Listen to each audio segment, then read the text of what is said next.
Beneath the flickering lights and trembling shadows, they wait, each one born from fear, obsession, or hunger. They aren't just monsters, they're reflections of us, from the silent halls of the maw to the distorted streets of the Pale City. Every creature in Little Nightmares tells a story, twisted, tragic, and unforgettable. Tonight, we'll peel back the layers of their nightmares and face the horrors that lurk beneath the porcelain masks, the stitched smiles, and the hollow eyes. Welcome to Save Room Archives, and get ready to dive into the world of Little Nightmares. Today you will learn everything about every single monster of the nowhere. Before we begin, you must know that my channel is less than a month old, so every like and sub is extremely important for its growth. And don't forget about a new hype button under the video. And now, let's begin. The Janitor. He wandered the world, collecting long-forgotten things from long-forgotten places, until he stumbled upon the maw. Now he hides in the shadows, a living legend, a lonely monster that hunts in silence. The janitor's body is grotesquely disproportionate compared to an ordinary human. His large, melon-shaped head sits on a thin, hunched neck, while his torso is small and frail. Yet his limbs are the most distorted feature. His legs are short and stubby, but his arms are impossibly long, several times the length of his entire body. Another unsettling trait is his pale, stretched skin, which appears to have slipped down from the top of his skull, covering his eyes and rendering him blind. However, this blindness is offset by an extraordinary sense of hearing. His mouth stretches unnaturally wide from ear to ear, revealing rows of rotten, crooked teeth whenever he opens it. The janitor wears a dark green coat seemingly tailored to fit his twisted frame, along with a brown fedora and black shoes. Both the hat and coat bear dark stains, perhaps blood. A small badge pinned to his chest reads, Roger. Like many of the moor's inhabitants, the janitor dutifully performs his work, capturing children who try to escape. Over the years, his blindness has sharpened his hearing and reflexes. The slightest sound, whether from a child or a gnome, is enough to draw his attention and send him crawling toward the noise. The janitor is clever, yet his persistence proves his downfall. During a long chase, Six severs both of his arms, ending his pursuit. Despite his frail appearance, the janitor is remarkably agile and quick. His unnatural body allows him to climb pipes and squeeze through the moor's narrow vents with unsettling ease, appearing in unexpected places faster than one would think possible. A popular theory suggests that the janitor is not truly evil, but merely performs his duties out of obligation, or perhaps ignorance. His blindness and limited intelligence may prevent him from distinguishing right from wrong. Evidence supporting this theory includes the fact that he does not kill children outright. Instead, he captures them and returns them to their quarters. Additionally, childlike drawings found in the maw depict children playing with the janitor, suggesting he once interacted with them harmlessly. However, this interpretation is contradicted by his actions in the prison. After capturing the runaway kid and other escapees, he promptly sends them to the kitchen, sealing their grim fate. His long, jointed arms bend in 3 places, allowing him to reach even the most hidden corners. It is implied that before losing his sight, the janitor enjoyed reading. His quarters are filled with books, many of them packed neatly into suitcases. The twin chefs. These brothers became master chefs through their love of violence and their appetite for flesh. Shuffling across the kitchen floors and brandishing their knives, they prepare the moor's lavish feasts, until something disturbs them. There is no place for uninvited guests in their kitchen. They will use anything at hand, cleavers, hammers, or worse, and they will not hesitate. The twin chefs are grotesquely fat and clumsy creatures. Outwardly, they look nearly identical. Both are short and round-bodied, with childlike proportions, thick arms, sausage-like fingers, and rough, calloused skin. Their heads are unnaturally large, with protruding ears and greasy brown hair. Both wear sleeveless white chef coats, stained aprons, tall chef hats, and brown shoes. Their most striking difference lies in their faces. The first brother has a pronounced squint, with a puckered, fish-like mouth that hangs slightly open. The second brother's face is wider, his gaze dull yet piercing, and his mouth droops into a loose, slit-like grimace. The most unsettling detail, however, is that their faces are not real. Upon close inspection, they are seen adjusting their features, scratching beneath the folds, and tugging at the edges of their skin, revealing that the faces are actually leather masks stretched over their true ones. Loyal servants of the maw, they perform their gruesome culinary duties without question, preparing meals for the guests. Their personal hygiene, however, is as questionable as the origins of their ingredients. They cough openly over the food, handle raw meat with unwashed hands, and unclog the sinks with plungers before returning to the chopping board. The meals they produce are half-cooked, glistening with grease and decay. As with the other servants, the twin chefs attack and pursue Six relentlessly upon sight. Should they catch her, they will butcher her without hesitation, and add her remains to the next dish, destined for the maw's gluttonous guests. The Granny. The Granny is a grotesque, emaciated creature resembling an elderly woman. Her bald head bears only a few thin strands of hair clinging to the back of her scalp and behind her ears. A massive jaw filled with sparse, uneven teeth juts from her wrinkled face, and her thick neck merges almost seamlessly with her hunched shoulders. She wears a tattered, grimy grey dress that clings to her frail body. Like most monsters in the Little Nightmares universe, the Granny is violently hostile toward children, attacking them at every opportunity to devour them. However, unlike the other inhabitants of the maw, she plays no role in maintaining its operations. Her existence is that of a forgotten, abandoned creature, a remnant left to rot in isolation. Years of solitude seem to have taken a toll on her body. She's severely malnourished, her movements sluggish, yet desperate. She behaves more like a feral animal than a person, lunging at anything that might serve as food, her expression twisted with hunger and rage. Despite this savagery, the Granny is cunning, capable of using her surroundings to her advantage in her hunt for prey. She dwells within a vast waterlogged chamber, a half-flooded ruin that cannot be drained. Most of the time she remains unseen beneath the surface, her presence betrayed only by ripples, bubbles, and a guttural, gurgling growl that grows louder as she draws near. The Granny can shove, tip, or break these objects to sink her prey, forcing him back into the water where she can strike. Once submerged, escape is impossible. She will reach him in seconds. The Granny attacks anything that falls into the water and appears even remotely edible. The Lady.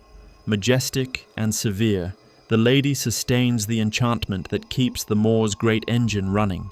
Beyond its steel hull lies chaos, but within, all is order and design. The maw must live, the guests must feed, and those who disturb the peace shall be punished. The Lady is a tall, unnaturally thin woman whose appearance evokes that of a Japanese geisha. Her long black hair is partly tied into a bun, and she wears a flowing dark brown kimono whose hem trails gracefully behind her as she moves. Her face is always hidden beneath a white porcelain mask, resembling the traditional Japanese no masks. Though her body is entirely covered, the exposed skin of her neck bears a faint, ashen-brown hue. In essence, the Lady is a vain and egocentric being. She kidnaps children and starves them within the maw, all to serve the needs of its monstrous inhabitants, and above all, to satisfy her own. Obsessed with beauty, she often admires her reflection in the cracked mirrors of her chamber, softly humming a haunting melody as she combs her hair. Her resolve to remain the only beautiful creature in a world of ugliness fuels her every action. To her, the outer world is chaos, but the maw is perfection, a vessel of controlled balance. Her command over it only deepens her narcissism. The grotesque feasts of the guests do not trouble her. Their consumption, however abominable, sustains the cycle she oversees. Yet, despite her vanity, the Lady seems to suffer from a Dorian Gray-like curse. Though outwardly graceful, she cannot bear to gaze into a mirror, for her reflection reveals a hideous, twisted visage. It is likely this horror that drives her to wear her porcelain mask, and why nearly every mirror in her chambers lies shattered. The Lady possesses mysterious powers of disappearance, and reappearing silently behind her moments later in ambush. Before killing or transforming her victims into gnomes, the lady lifts them into the air with unseen force. Her telekinetic power allows her to manipulate objects effortlessly, slamming doors shut behind Six and cutting off all paths of escape. She can merge seamlessly with shadows, gliding unseen until the moment she chooses to strike. When pursuing the runaway kid, she darts through the darkness like a phantom. Her presence extinguishes every light nearby and chills the air itself. Children's breath turns to mist when she draws near. Most of the time, the lady does not walk, but hovers gracefully above the floor, allowing her to move with unnatural speed and silence. She can drain the life force of others, perhaps consuming their very souls. Six later inherits this same power, which manifests fully only after she kills the lady. Visually, this ability appears as dark, flowing tendrils of energy drawn toward the victim. The lady also possesses the ability to transform children into gnomes, as shown in the Secrets of the Maw. These small beings appear to serve as workers within the ship's engine rooms, likely former children repurposed to keep the Maw functioning, their humanity erased to protect the lady's secrets. During her confrontation with Six, the lady envelops the room in swirling black mist, sealing all exits and trapping the girl within. If the theory is correct that Six's name symbolizes her becoming the sixth ruler of the Maw, it follows that the lady may have been the fifth. According to the developers, the lady was indeed not the first master of the Maw. The fates of her predecessors remain unknown. Another theory suggests that the previous mistress of the ship was the Granny, whom the lady may have overthrown and killed.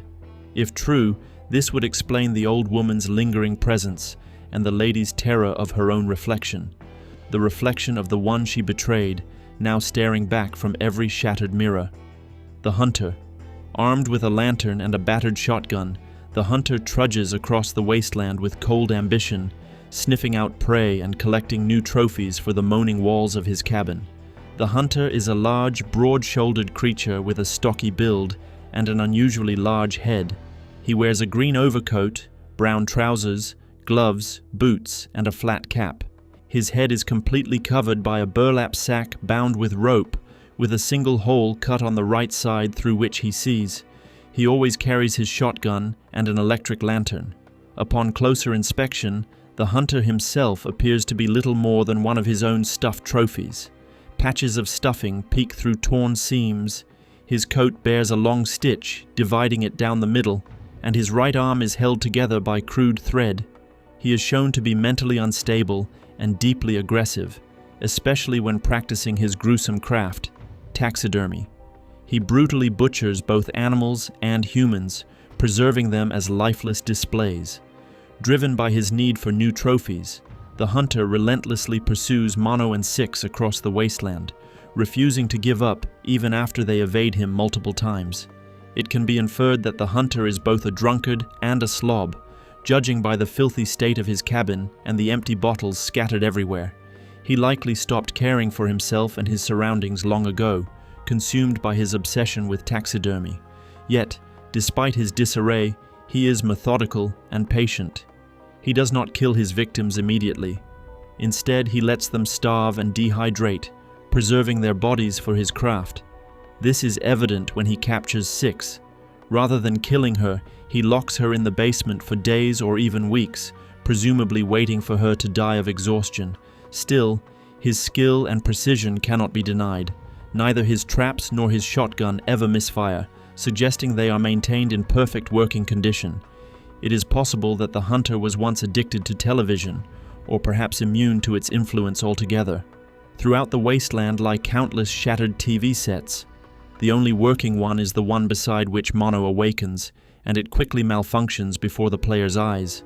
Over time, loneliness and fear twisted his mind, and his grim form of coping, creating stuffed companions, ultimately drove him insane. The hunter's senses are extraordinarily keen. He sees perfectly despite relying on only one eye, hears even the faintest noise nearby, and reacts with uncanny precision.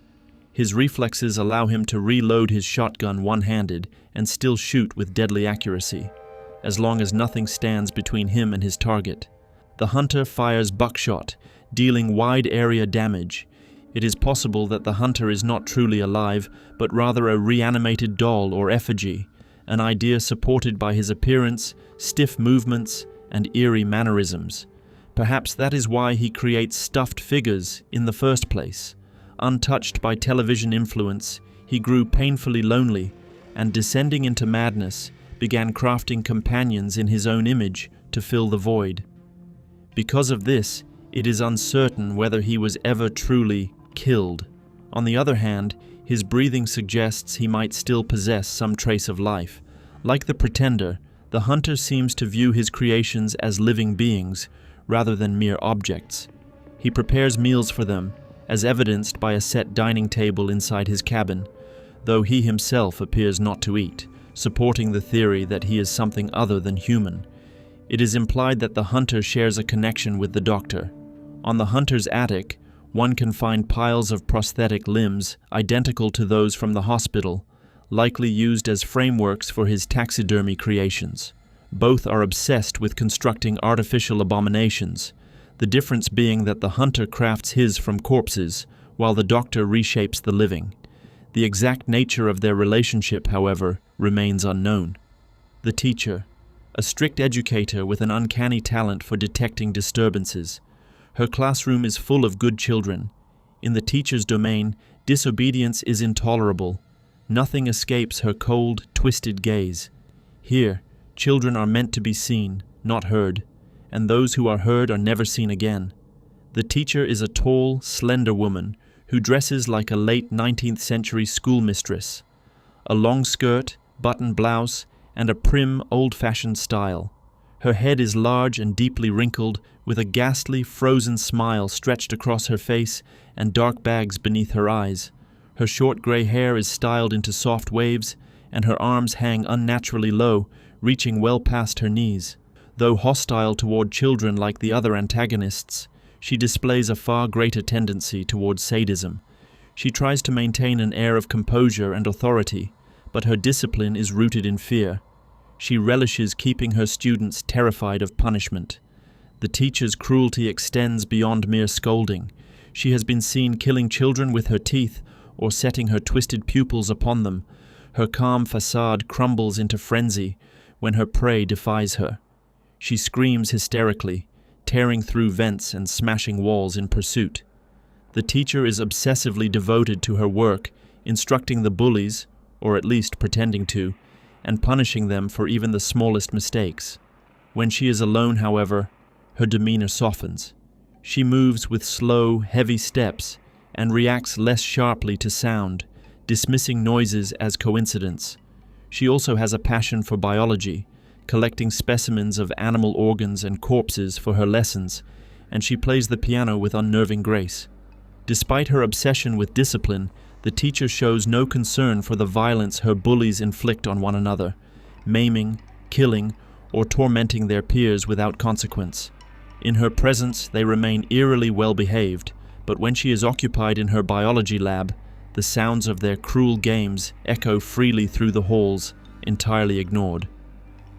The teacher possesses the terrifying ability to stretch her neck to an unnatural length, allowing her to snake her head through tight spaces, peer around corners, and seize prey with her teeth. Her head can also rotate freely, bird-like, giving her an almost omniscient awareness of her surroundings, and ensuring that no troublemaker escapes her sight for long. The Doctor. The Doctor is an enormous, grotesquely fat man, neither quite middle-aged nor truly old. His face is swollen in places and covered in deep wrinkles, while his mouth is packed with huge, uneven teeth jutting from inflamed gums. Though bald, a few strands of gray hair still cling to the sides of his head. He wears a filthy buttoned medical coat, black trousers, and matching shoes. Despite his massive, lava-like body, the Doctor is able to crawl easily along the ceiling, gripping the holes above him. This appears to be his primary means of movement. Because of this, his eyes sink deep into their sockets, gazing at his prey upside down, and the loose folds of his skin hang downward under the constant pull of gravity. Due to the influence of escapism, some residents of the Pale City began visiting the Doctor in search of a cure for their boredom. Guided by his twisted sense of artistry, he treated them by transforming their bodies into mannequin-like constructs, unable to move in the light. Even after his hospital became entirely filled with these reshaped victims, the doctor continued his work, tirelessly collecting new patients. When Mono and Six descend to the morgue via elevator, they accidentally encounter the doctor, sorting through bandages and linens for his patients. He is shown to be deeply involved and methodical in his work, taking his role as a doctor with grim seriousness, suggesting that he is a workaholic. According to the official website, the doctor is a perfectionist and becomes violently agitated if he senses that his efforts to heal his patients are being undermined. Unlike many other monsters, the doctor retains faint traces of humanity. He genuinely cares for his patients and strives to keep them alive at all costs. However, he is also the one responsible for transforming them into grotesque, mannequin-like constructs. If he truly believes he is helping them, his treatments only cause greater suffering. Toward children, the doctor shows no such compassion. He seizes them instantly and performs horrific experiments. The doctor's main method of movement is ceiling crawling, gripping holes and cracks with his hands and feet. His strength is immense. Despite his weight, he can hang upside down using only his legs, and his speed is unnervingly fast for his size. The Thin Man. The Thin Man is an unnaturally tall, emaciated male figure. He wears a faded blue-gray business suit, the kind worn by office clerks or bureaucrats, and a crumpled fedora whose shadow falls over his face, concealing it in a disturbingly human way. His skin is a lifeless gray, his expression perpetually blank, and his wrinkled, sunken features give him the appearance of a corpse. His half-open black eyes are devoid of pupils and sclera, staring forward with eerie emptiness. Unlike most monsters of the Pale City, the Thin Man appears almost human, were it not for his towering height, which forces him to stoop through doorways and corridors. His only other disproportionate feature, aside from his size, is his hands, long, bony, and slightly too large for his thin frame. Little is known about his personality. Among the monsters of Little Nightmares 2, the Thin Man stands out for his terrifying calmness, a cold, methodical stillness as he pursues his task. He seems to feel nothing, his only purpose being to hunt Mono and Six, or any child who crosses his path. He follows his prey with patience and inevitability, never rushing, never hesitating, yet never stopping until he captures them. He appears driven by an unknown obsession, perhaps a search for something, or someone. Symbolically, he embodies the tower itself, tall, omnipotent, merciless, and devoid of emotion.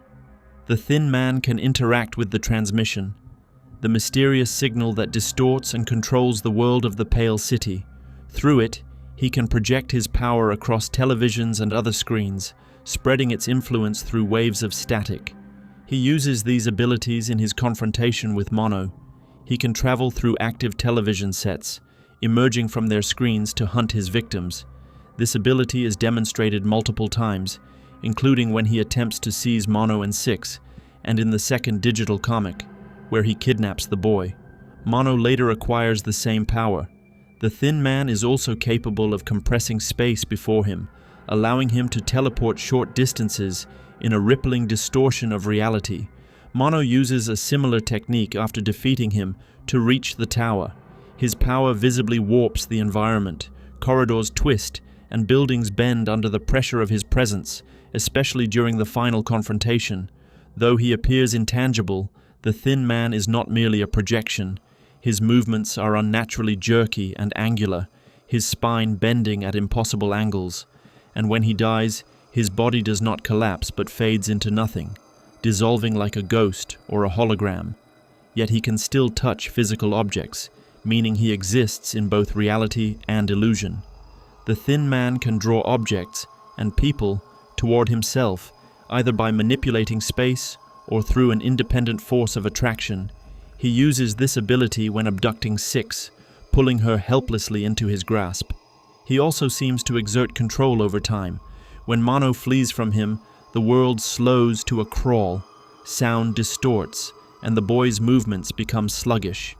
while the Thin Man continues forward at a steady, deliberate pace, unhindered by the distortion.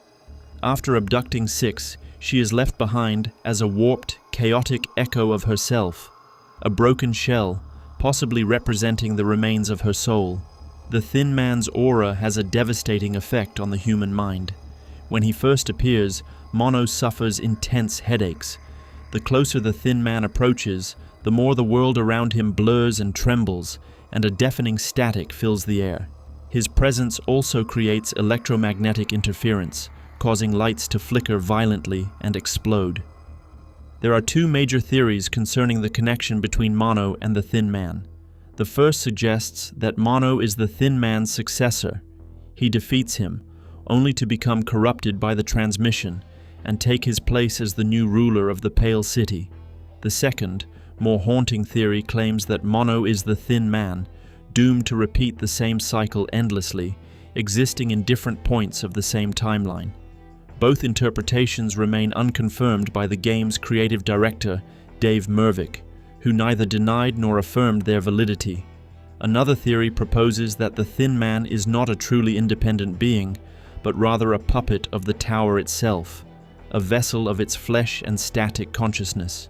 This idea is supported by Mono's transformation into a being identical to him, suggesting that the Thin Man is the tower's creation, an extension of its will rather than a man at all. The Eye.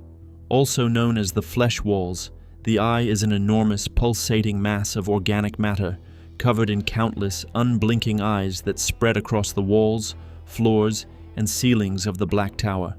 This entity also manifests through the transmission, seemingly controlling it entirely, as seen when Mono, after 6's abduction, travels through a television into the tower itself.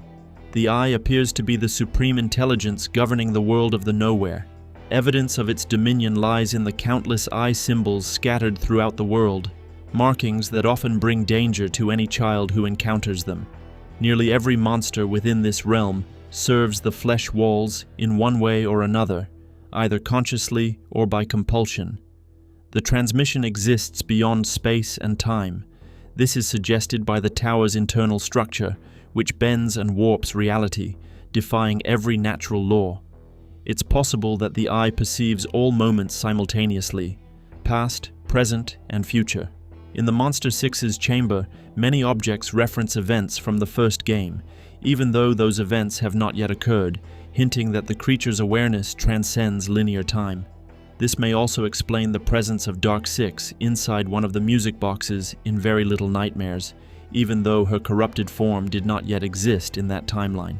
The flesh walls maintain total control over the television network, using screens as conduits for their influence, and at times as weapons. Through them, they dominate the citizens of the Pale City and possibly other settlements within the Nowhere. It is likely because of this connection that televisions in this world often remain active even without power. The flesh walls can generate large-scale illusions, at least within the tower itself. For instance, the Monster 6's chamber and its surrounding rooms are likely elaborate fabrications. Once her music box is destroyed, the illusion collapses, revealing the fleshy mass and unblinking eyes beneath, consuming the structure around it. According to concept art from the official art book, the Eye is capable of feeding on living beings, luring them through televisions before absorbing them into its flesh, adding their bodies to its own. This process may serve not only as sustenance, but as growth, allowing the flesh walls to expand endlessly, consuming both matter and consciousness. The entity's influence can corrupt and mutate its victims with terrifying speed. 6, for instance, transformed into a monstrous version of herself in less than a day after falling under its power. It is theorized that the flesh walls possess their own alien intelligence and act as the true antagonist of the entire Little Nightmares franchise. The strongest evidence for this is the omnipresent eye symbol, most frequently found within the Black Tower itself, their apparent domain. Many believe that the flesh walls are the source of the tower's broadcast signal, requiring the Thin Man to transmit it across the Nowhere and manipulating him to ensure the signal never ceases. There are 3 main theories regarding the origin of the flesh walls. The external origin theory. The entity came from beyond the world of the nowhere, its arrival warping the realm into a living nightmare and transforming many of its inhabitants into monsters. The manifestation theory. The flesh walls were born from the nowhere itself, a physical embodiment of its collective malice, despair, and cruelty that eventually took shape as a conscious being. The hybrid theory. The entity emerged from outside the nowhere, but evolved by feeding on the world's pre-existing corruption and moral decay. Over time, its influence reshaped reality into a realm of nightmares, a reflection of the inner horrors of its people. In this interpretation, the flesh walls may even have helped the inhabitants bring about their own ruin. Despite their power, the reach of the flesh walls may be limited, or at least weaker in regions farther from the Pale City. Locations such as the Nest, the Moor, and the settings of the Little Nightmares comics show less visible distortion compared to the Pale City's warped reality. It remains unclear whether other beings of the nowhere are even aware of the flesh walls, and if they are, how they perceive or serve them. Do they obey out of fear, indoctrination, or blind devotion? The answer is unknown. Equally mysterious is how the inhabitants of the nowhere view the eye symbol itself. It appears everywhere, engraved in architecture, carved into furniture, painted on walls, printed in books, and even woven into fabrics. Some groups, like the gnomes, may even revere it, suggesting that it has taken on a quasi-religious significance. One popular theory suggests that Six never truly escaped the Black Tower. The flesh walls simply let her go. She may have outlived her usefulness, and her escape through a television portal was, in fact, a release orchestrated by the tower. This theory gains weight from the fact that Six displays no ability to travel through televisions before or after her departure, implying that she was granted passage rather than earning it. The passage of time within the Black Tower is also deeply distorted. Though the game presents Mono's transformation into the Thin Man as rapid, it may have taken months or even years in real time. The tower's transcendent nature, existing beyond linear space and time, likely alters perception itself, meaning that while only hours pass outside, years could slip away within. Both Mono and Six may have endured far longer in the tower than the outside world will ever know. The monster baby, a colossal, lost doll, forever wandering the ruins of civilization in search of new playthings. The monster baby is a gigantic, bloated infant doll. Its large porcelain head is covered in cracks and chips, with tufts of tangled dark hair, most of it torn out. Its round glass eyes stare blankly, one half closed under a sunken eyelid, while the other emits a powerful, pulsating beam of light, a searchlight-like device reminiscent of the mechanical eyes from the Moor. Through this eerie illumination, the creature can detect and destroy its victims. It wears a child's dress tied at the waist with a rope, decorated with a lace collar and 2 buttons. Its left leg is fitted with a single worn boot. It seems dangerous not out of malice or cruelty, but rather because of its clumsiness and immense strength. Its violence appears accidental, the result of childish curiosity and playfulness. The creature may not understand the harm it causes. This innocence is emphasized by its habit of humming loudly as it wanders through the city or plays among the ruins. To the monster baby, the entire world is a collection of toys. It might tear the top off a building just to peek inside, or pluck out an object it fancies, carelessly crushing walls in the process. The monster baby is especially fascinated by things that move or make noise, particularly the flocks of crows that circle above it, cawing and pulling at its remaining hair. When the creature notices them, it forgets everything else and begins chasing the birds, trying to swat them playfully, or crush them like annoying insects. Despite its childish nature, the monster baby can be surprisingly observant, scanning every corner of its surroundings with its glowing eye whenever it detects the slightest movement. Because of its enormous size and strength, there is no known way to defeat the monster baby. The only means of survival is to hide and wait until it loses interest, then escape as far as possible before it returns. Its right eye houses a device similar to the evil eyes found in the Moor and the Nest. When it blinks, the mechanism activates, releasing a blinding beam of light that gradually petrifies any living creature caught within its gaze, turning them into stone. The Supervisor, at the helm of the nervous center, a ceaselessly twitching core of machinery, stands the Supervisor, her piercing gaze fixed on the glowing screens before her. The gray knuckles of her many fingers grip the control panels tightly, ever searching for inefficiencies to eliminate, losses to cut, and mistakes to punish. The joints in her wrists, all 6 of them, crack with irritation as she swivels the cameras, tracking her prey through the labyrinth of her factory. The Supervisor appears as a tall, slender woman with an unnaturally high coiffure that towers above her head. She stands roughly 5 times the height of a child. Her face is both young and old, grotesque, yet oddly human, perched upon a thick, unsettling neck. Her skin bears a sickly greenish hue. At first glance, she might be mistaken for an ordinary person, but the illusion quickly breaks. Instead of 2 arms, she possesses 3 pairs, stacked along her torso, like the limbs of a spider. These hands are coarse and decaying, their nails long, pointed, and dark, more like claws than human fingers. Another horrifying detail: the Supervisor has no legs. Rather than walking, she glides across the floor, her long blue dress concealing a metal frame on wheels. She propels herself forward by gripping nearby furniture or machinery, pulling and pushing herself along.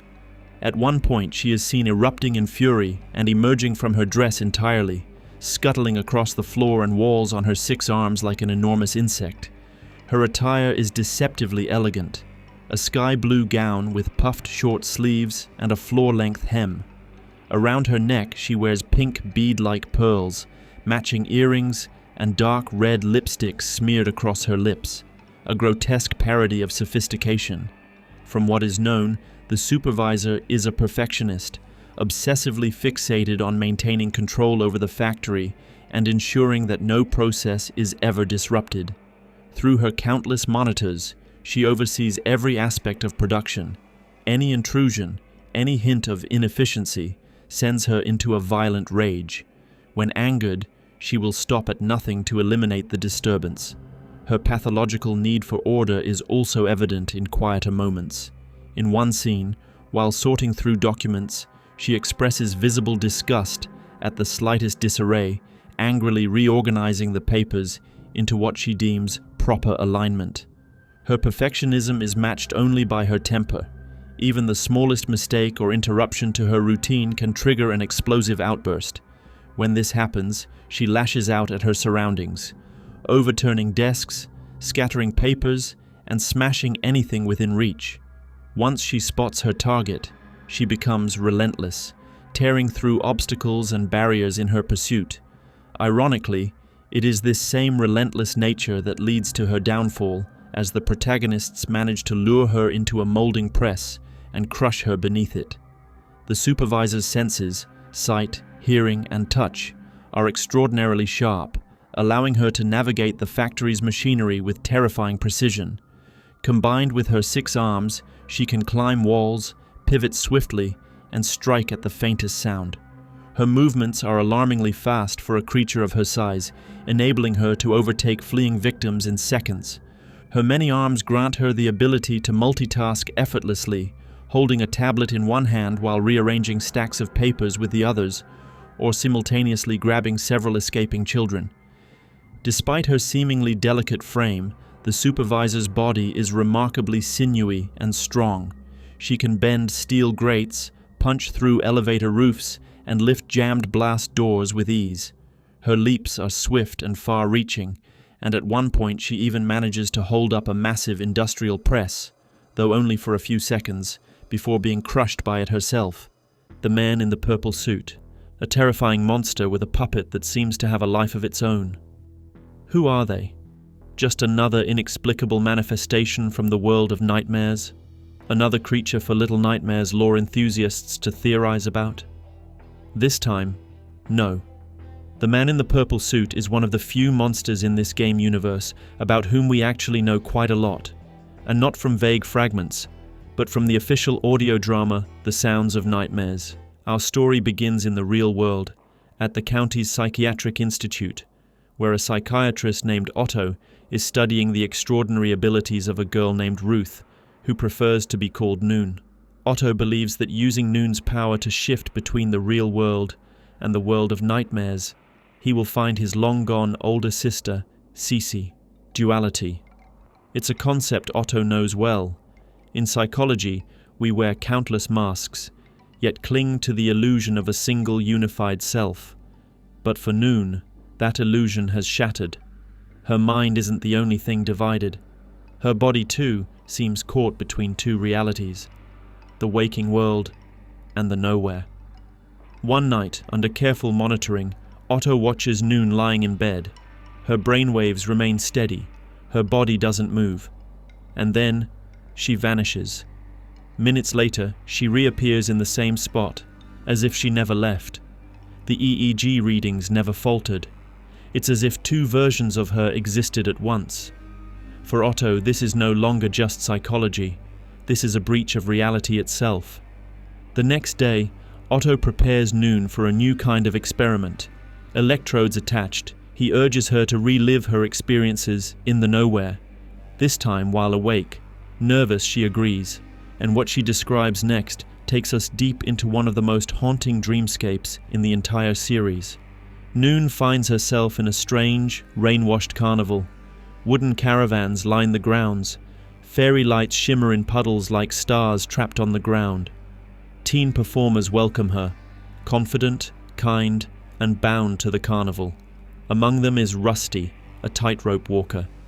He invites her onto a massive Ferris wheel, a structure so tall it feels suspended in the sky. Up there, Rusty confesses the truth. They're forced to perform, and he hates it. He and the other children are planning something dangerous, a special show. And Noon's role is simple. If she spots a man in a purple suit, she must shout the secret code: Big Top. This moment is crucial. It reveals not only the structure of the nowhere, but its power dynamics. The carnival isn't a random dream, it's a controlled space. The performers are prisoners, and the man in the purple suit represents an authority figure who enforces these rules. Rusty hints at something bigger: escape. Not just from the carnival, but from this entire rotten world. It's the first time we see someone inside the nowhere acknowledge a reality beyond their immediate nightmare. Noon continues her story.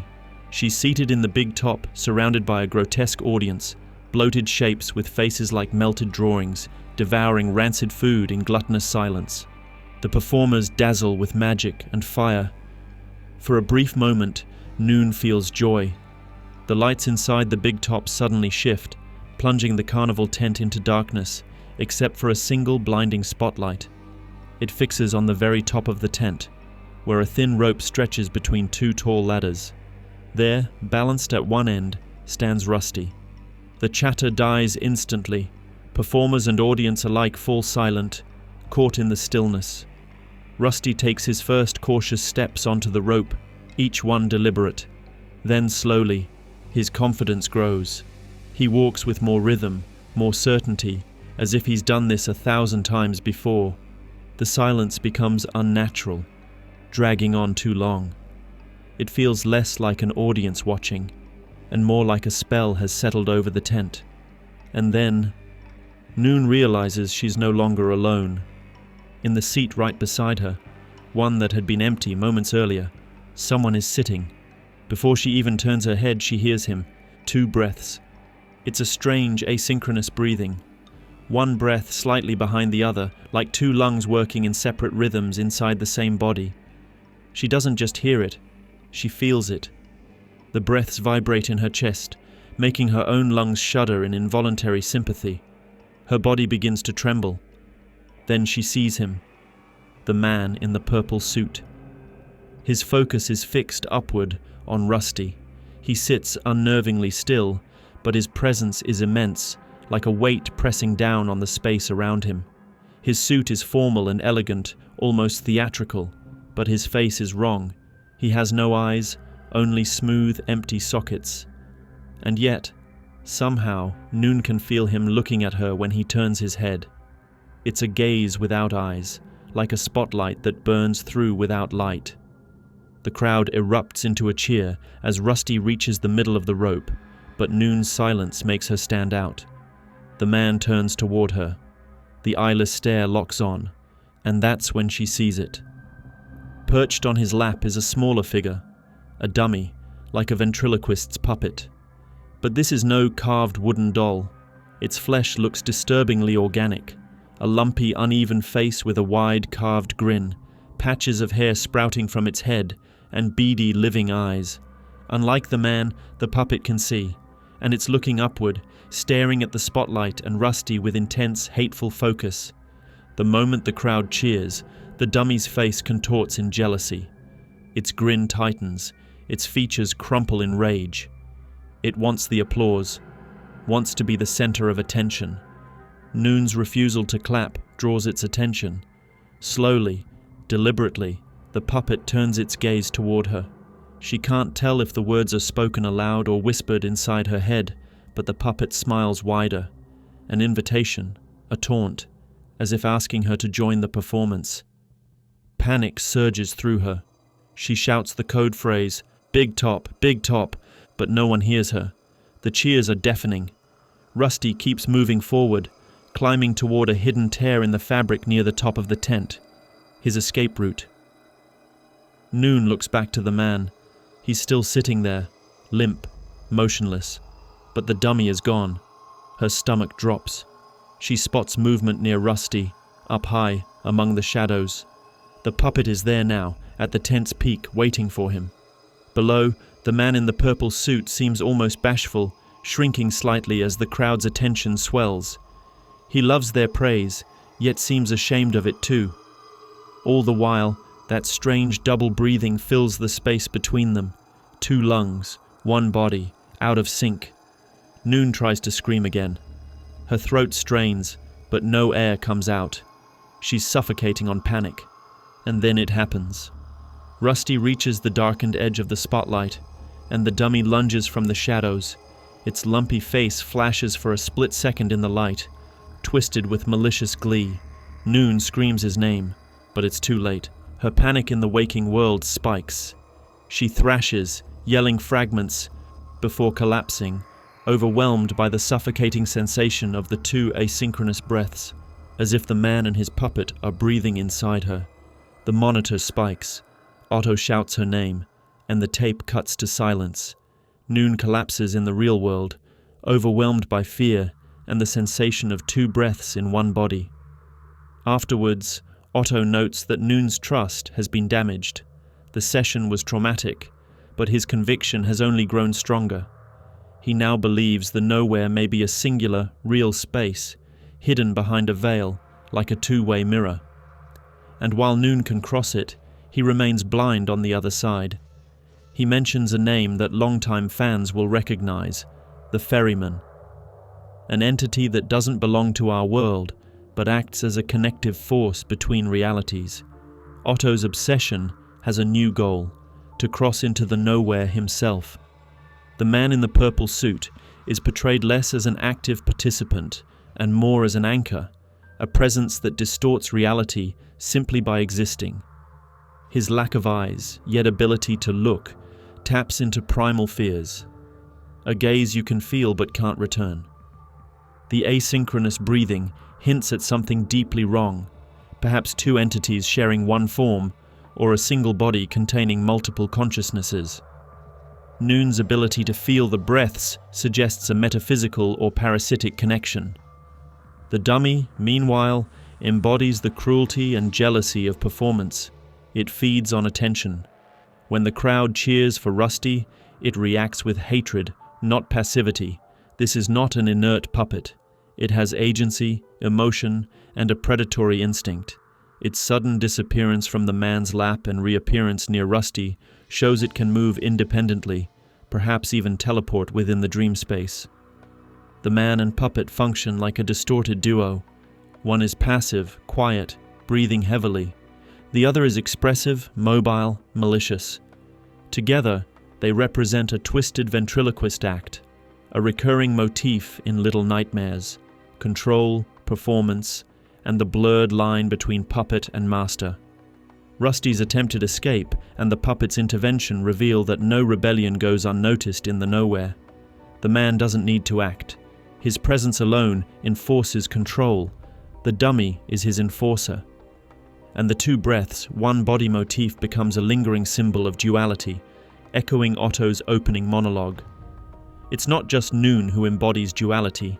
The purple man and his puppet are two of a kind, separate yet inseparable.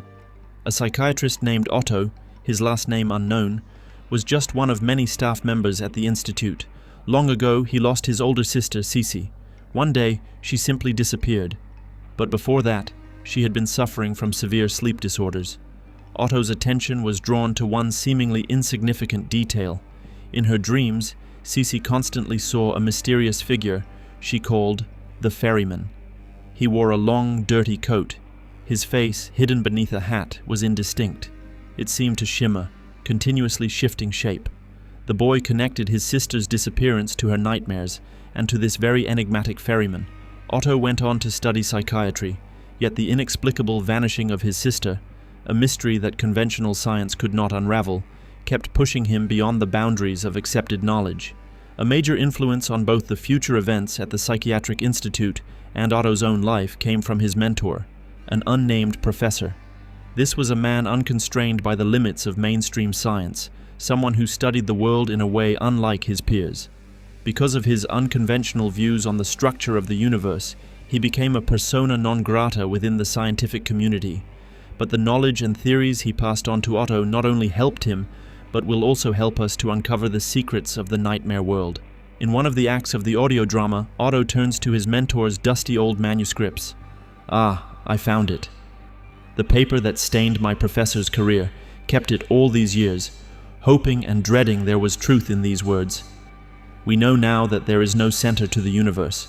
Previously, we thought it was the sun. Before that, we thought it was Earth.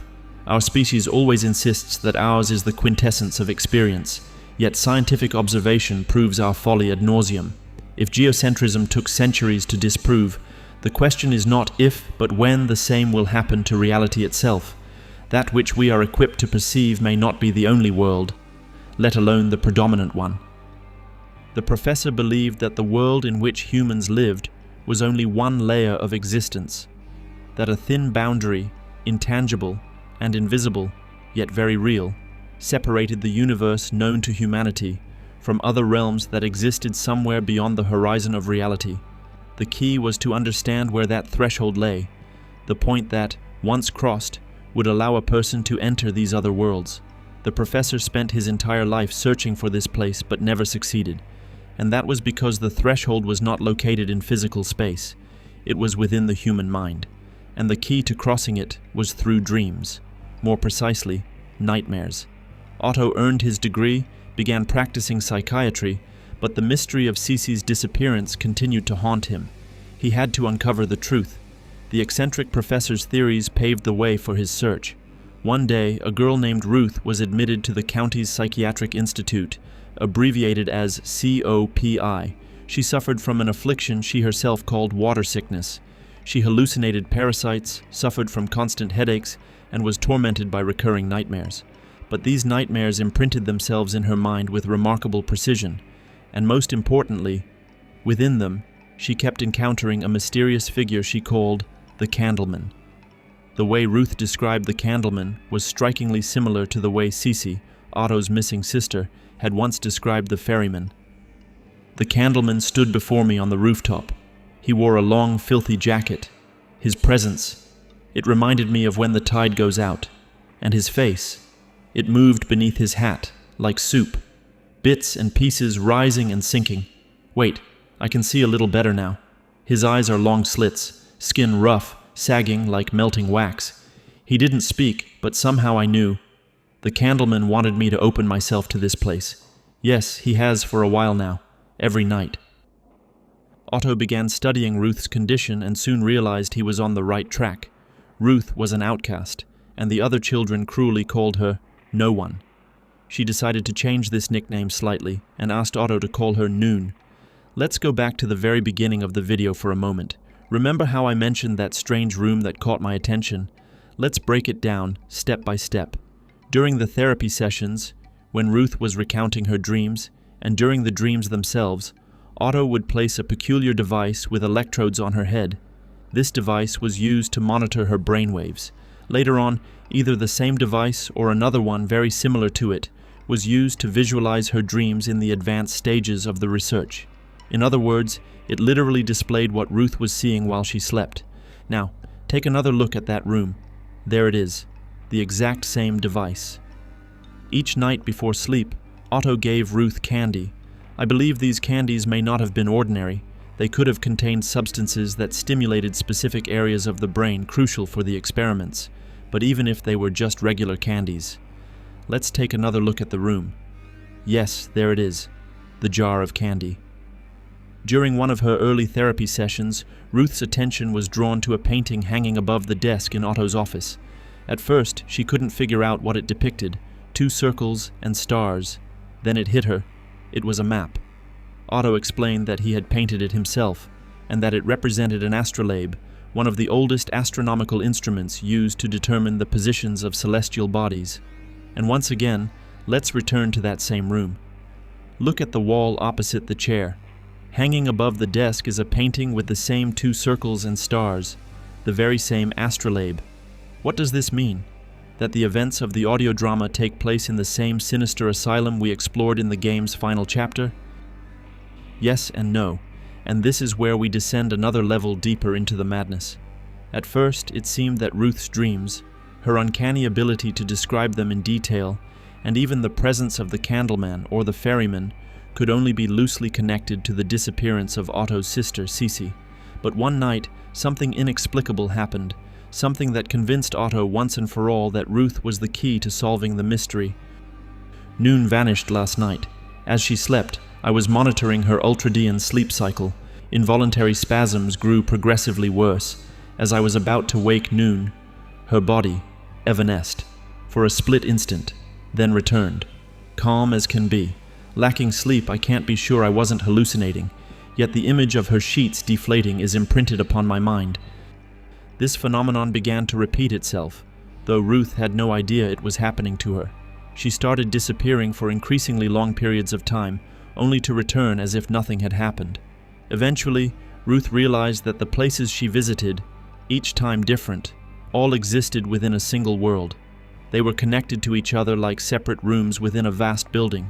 One night, the girl found herself at a carnival, where she met another child, a boy named Rusty. Unlike Ruth, Rusty didn't arrive in this world through dreams. He lived there. He performed in the circus alongside other children. As they wandered through the fairgrounds, Rusty invited Ruth to join him on the Ferris wheel. When their cabin rose high above the carnival, the boy confessed that he hated performing. He and the other children were forced to do it. The one who made them entertain the crowds was a man dressed in a purple suit. Ruth was given a prime seat in the audience. But once she sat down, she noticed that the spectators around her were wrong. Rusty went backstage, and a crowd began to fill the tent. These people were grotesque. Their faces looked like poorly drawn sketches brought horrifyingly to life. One of them sat beside Ruth and started eating a lollipop. It gave off a terrible stench, and its center was soft and wet. Their bloated bodies overflowed the seats, squashing and melding into one another as they stuffed their mouths with rancid treats. Ruth nearly vomited. Sound familiar? This is an exact description of the carnival level, the penultimate stage of Little Nightmares 3. But then, something else happened. The performance began. A spotlight illuminated the stage. During the final act, Rusty stepped onto the tightrope. Suddenly, Ruth felt someone breathing beside her. She turned. In the seat that had been empty moments earlier, a man was now sitting. He noticed that Ruth wasn't clapping and turned toward her. He stared. Though his eye sockets were empty, she could feel his gaze fixed upon her. He was wearing a purple suit. Then she saw it. A puppet resting on his lap. But it wasn't made of wood or plastic. Its lumpy face was covered with hair, and a wide mouth had been crudely carved into it. Unlike the man, the puppet had eyes, and they were fixed on the spotlight shining on Rusty. The crowd erupted. Rusty had reached the middle of the rope, but the puppet's face twisted with hatred as if it demanded that all the applause be for it alone. Rusty and the other children had planned to escape during the climax of the show, but the puppet lunged toward the rope. Ruth never finished recounting this dream. She suffered a panic attack, and Otto was forced to end the session before she could reveal whether Rusty and the others managed to escape. But I have a feeling they didn't. After all, during the carnival level in the game, we encounter not only the eerie, eyeless man in the purple suit and his living marionette, but also a boy locked in a cage. I believe that boy is Rusty. The sessions continued, and Otto grew increasingly impatient. He knew he was getting closer to the truth and wanted to witness the dream world with his own eyes. To do this, he used the dream visualization device, intending to see the nightmare world for himself, but all he saw was a blinding light, like the scorching rays of the sun, emanating from a giant eye staring at him from the other side. I probably don't need to tell you that the eye is one of the most recurring symbols in Little Nightmares. It's everywhere. The screen exploded, and the experiment had to be aborted. But Otto doesn't give up. He wants to link his mind with Ruth's to experience a shared dream, and this time, he succeeds. Ruth falls asleep and enters a place she calls the halfway place, a liminal space between the real world and the nightmare realm. She's surrounded by a thin, black mist. Otto realizes this is the threshold, the very boundary between worlds. But it's not something that can be crossed freely. That's when the Candleman appears, the same figure Cece, Otto's missing sister, once saw. Otto is also inside the dream, somewhere near Ruth, but he can't reach her. He understands that the ferryman is about to take her away. Otto begs to be taken along, but the ferryman refuses. He tells Otto that he is too old, and that to cross into the nightmare world, Otto must pay in suffering, a debt not yet settled. The ferryman takes Ruth by the hand, and they disappear, as Otto screams and pleads to be taken too. He wakes up, but he's far from done. One sleepless night, another patient enters the psychiatrist's office, a boy named Ethan, who suffers from somnambulism or sleepwalking. Otto realizes that Ruth isn't the only one capable of opening the gateway to the nightmare world. In my opinion, here's what happened next. Otto began conducting bolder and harsher experiments on children with sleep disorders. The ferryman's words about a debt of suffering yet unpaid referred to a kind of tribute Otto would have to offer, by sending other children into the nightmare realm. Here's what I mean. Ruth entered the nightmare world every night, but she always returned. This happened because she had not completed the full transition between worlds. To remain there permanently, like Rusty, the boy forced to perform in the circus by the man in the purple suit, she would need to sever her connection to the real world entirely. To do that, she needed the ferryman. But before this final crossing, the children had to spend some time in the nightmare realm. By the way, this realm has a name, the Nowhere. That's what Ruth called it during one of the therapy sessions. Adults, however, don't seem to belong there, which makes sense. Throughout the games, we've never encountered a normal adult. Every adult figure has been a monster, but in rare cases it seems adults can cross into the Nowhere, if they pay a terrible price, delivering a certain number of children to the ferryman. I believe Otto threw himself fully into these experiments, initiating children's the dream quest of unknown Kadath, hastening their full transition into the nightmare world. As a reward, he was finally granted passage. But there's a catch. The adult mind isn't suited to exist in such a horrific space. Once Otto entered the Nowhere, he was transformed into yet another monstrous entity, the bespectacled hypnotist with eyes on his palms. He also brought with him a fragment of the real world, which became distorted and manifested as the terrifying asylum level we explored in Little Nightmares 3, its basements and corridors stalked by Otto's monstrous form as he tried to crush the protagonists. As you wander through the dark rooms of the asylum, you can even encounter the ghosts of children, presumably those Otto sent across. This means the nightmare world isn't just a child's imaginary dream, as some once theorized. It's not a thinly veiled social allegory like Silent Hill F, preaching about kindness to children. It's not some post-apocalyptic scenario or the aftermath of Nazi experiments. It's a genuine plane of existence, and at the same time a distorted reflection of the real world in which the Little Nightmares universe exists. And the protagonist in the crow mask, Lo, might very well be one of the patients. Most likely, he's Ethan, the somnambulist boy.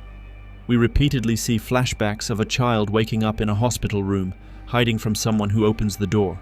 that someone is almost certainly Otto, the Psychiatrist, the final boss of Little Nightmares 3 before his crossing and transformation. The Craftsman. Compared to the other enemies, the Craftsman is noticeably older. A few strands of gray hair still cling to his bald head, and his wrinkled face is hidden behind a surgical mask and a pair of red safety goggles. His most distinctive features are his long arms, not quite as elongated as the Janitor's and ending in 4 fingers, and his twisted legs, with feet broken and turned backward. Because of this, the Craftsman is confined to a wheelchair. While working, he wears a green jacket and trousers covered by a brown apron. Though he rarely appears on screen, it is clear that he dutifully performs his work, crafting dolls for the Pretender. He is most likely a perfectionist who places great importance on cleanliness. He ventilates his workspace, washes it down regularly, and always wears protective gear. His workshop is the tidiest area in the entire nest. The only signs of disorder are the tools scattered here and there, likely left behind mid-task. The Craftsman himself appears just as immaculate. His apron bears no stains. His goggles are free of cracks, and his few remaining hairs are neatly combed. The only exception is his hands. His nails are in dreadful condition, though this can be explained by the harsh nature of his work and the fact that he must use his hands to move his wheelchair. Children, to the Craftsman, are nothing more than raw material. Upon spotting one, he immediately gives chase without hesitation. However, unlike most inhabitants of the nest, he lacks persistence. If he fails to catch his prey, he soon forgets about it and returns to his duties. The Craftsman's long arms allow him to reach high shelves, though his wheelchair limits his range. He cannot see or grab the girl in the yellow raincoat if she climbs high enough. Despite being able to turn his wheelchair swiftly using his hands, he cannot pass through obstacles that block its wheels and must instead find another route. Even so, his chair allows him to move faster than the girl.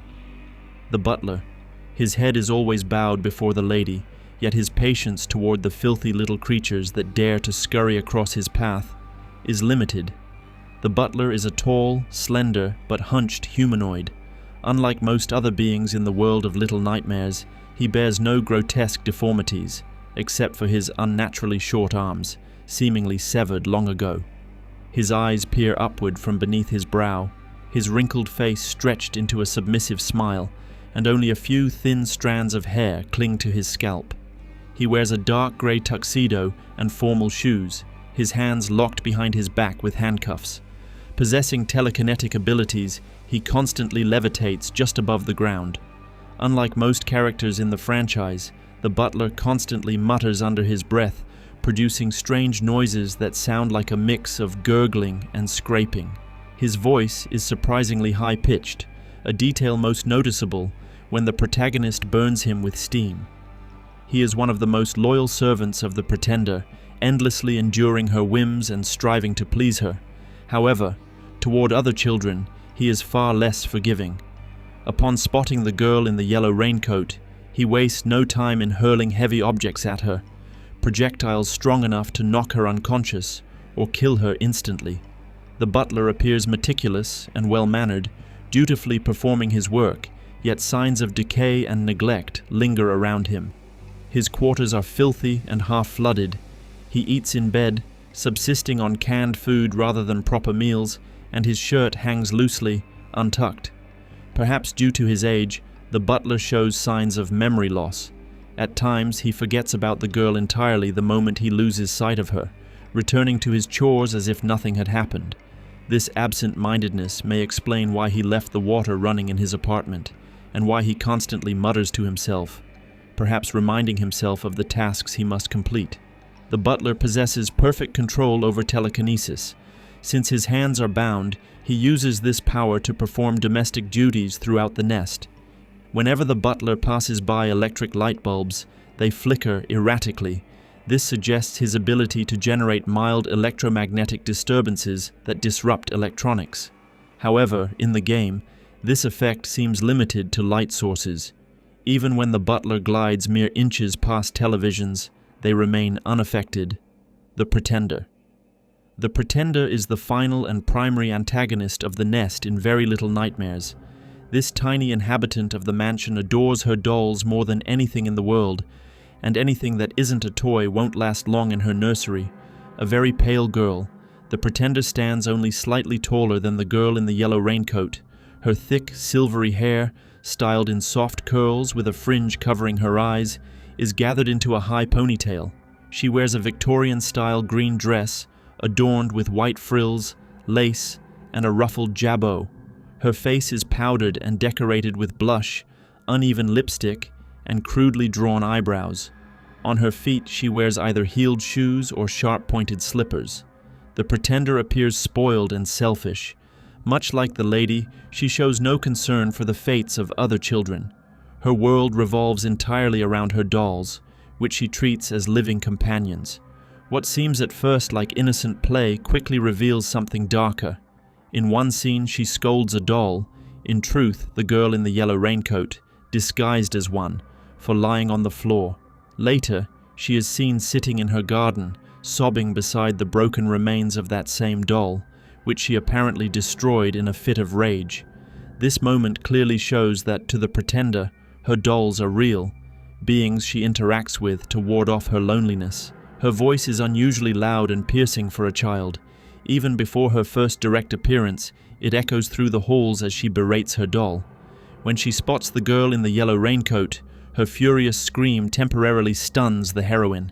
The Pretender possesses a deadly touch. She can drain the life from any living creature with a single contact. When she catches the protagonist, the girl dissolves into nothing but her raincoat, left fluttering on the floor. She also displays an inhuman ability to crawl, scaling vertical walls and ceilings with spider-like grace. During her pursuit of the girl, she even climbs headfirst down a cliff without losing balance or speed. The Pretender proves remarkably resilient, surviving injuries that would destroy most other monsters, such as being crushed beneath a massive boulder pushed by 6, from which she emerges nearly unscathed. Given the abundance of gnomes dwelling within the nest, it is likely that the Pretender herself created them, unless there exists another being in the mansion capable of the same transformation.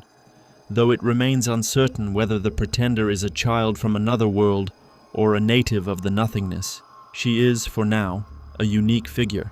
A little girl who lives in absolute indulgence within a place that bends entirely to her will.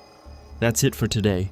Don't forget to push the new hype button and thumbs up under the video, or even subscribe if you found this video to be interesting. I'll be waiting for you in Save Room Archives.